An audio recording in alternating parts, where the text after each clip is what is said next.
Hello everyone, कैसे हैं आप लोग। आई होप अच्छे होंगे, सब कुछ अच्छा चल रहा होगा। आज हम लोग देखेंगे income tax for financial year 2023-24 कि जो इनकम टैक्स हमें पे करना है वो ओल्ड रिजाइम से ज़्यादा बेनिफिशियल होगा कि न्यू रिजाइम से। तो इसको हम समझेंगे एक एग्जाम्पल के तौर पे।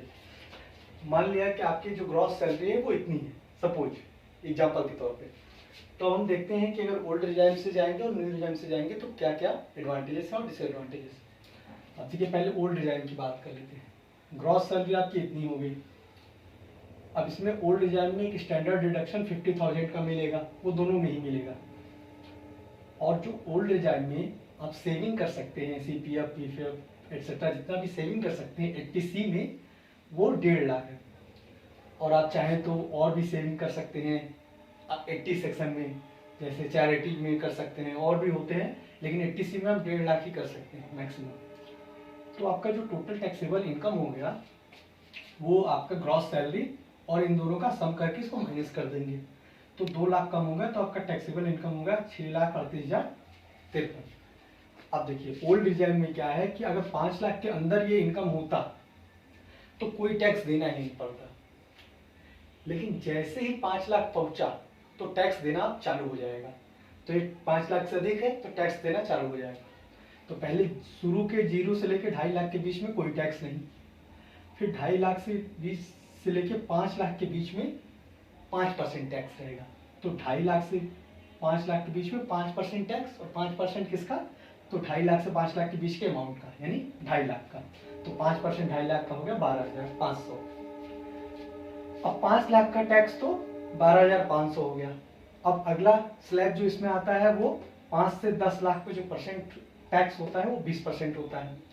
तो जो हमारा रिमेनिंग अमाउंट बचा है 5 लाख के बाद, इतना माइनस इतना, तो ये इतना आ गया। तो अब इसका 20% निकालेंगे, तो इसका 20% निकालेंगे तो इस पे जो टैक्स आएगा वो आ जाएगा 27,610.60। तो टोटल टैक्स हमारा हो गया 12,500 प्लस 27,610.60। तो ये ओवरऑल 40,111 आ गया। अब इसके बाद इसमें क्या होगा, हेल्थ एंड एजुकेशन सेस भी जुड़ेगा। अब इसके बारे में आप पढ़ सकते हैं कि ये क्या है। ये लगता है बेसिकली एक मेंटेनेंस के लिए गवर्नमेंट लेता है, अलग अलग चीज़ों के लिए। तो ये जितना भी आपका टैक्स आता है, टोटल टैक्स का 4% लगता है, 4% ऑफ टोटल टैक्स। तो आपका टोटल टैक्स आया 40,111, तो 4% लगेगा, तो 0.04 इंटू इतना, तो ये 1,604 रुपये ये हेल्थ एंड एजुकेशन सेस हो गया। तो टोटल टैक्स पेएबल हो गया इतना प्लस इतना 41,715।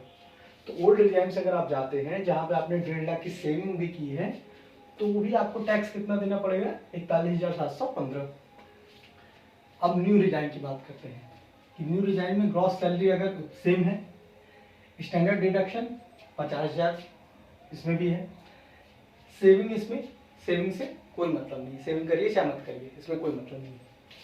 टोटल टैक्सेबल इनकम कितना हो गया, इसमें से इसको घटा देंगे तो 7,88,053 रुपये हो गया।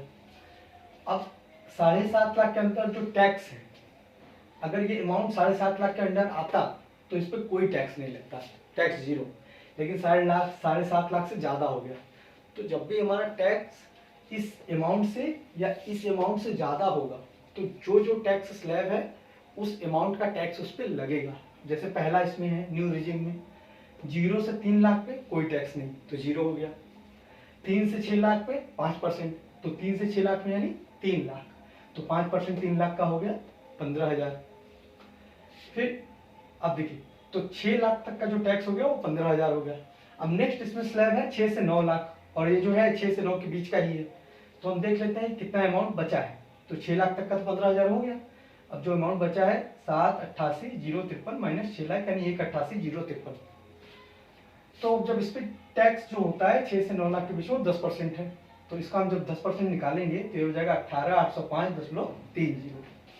तो टोटल टैक्स हमारा कितना हो गया, ये 15,000 ये और 18,805 ये, दोनों का सम इतना आ गया 33,805.30, और इसको राउंड फिगर में लेंगे 33,805।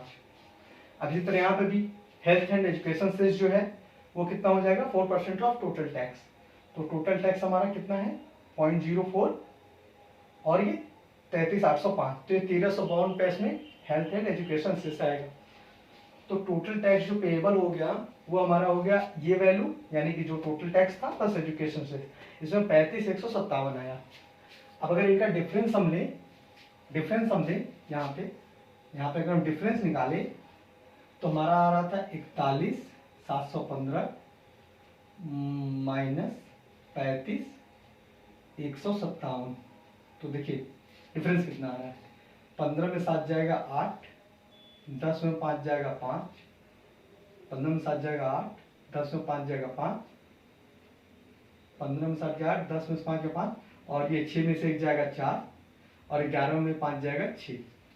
तो 6,458 रुपया एक्स्ट्रा देना पड़ेगा आपको अगर ओल्ड रिजर्व में जाते हैं, और न्यू रिजर्व में जाते हैं तो 6,458 रुपया आपका बचेगा न्यू रिजर्व के हिसाब से।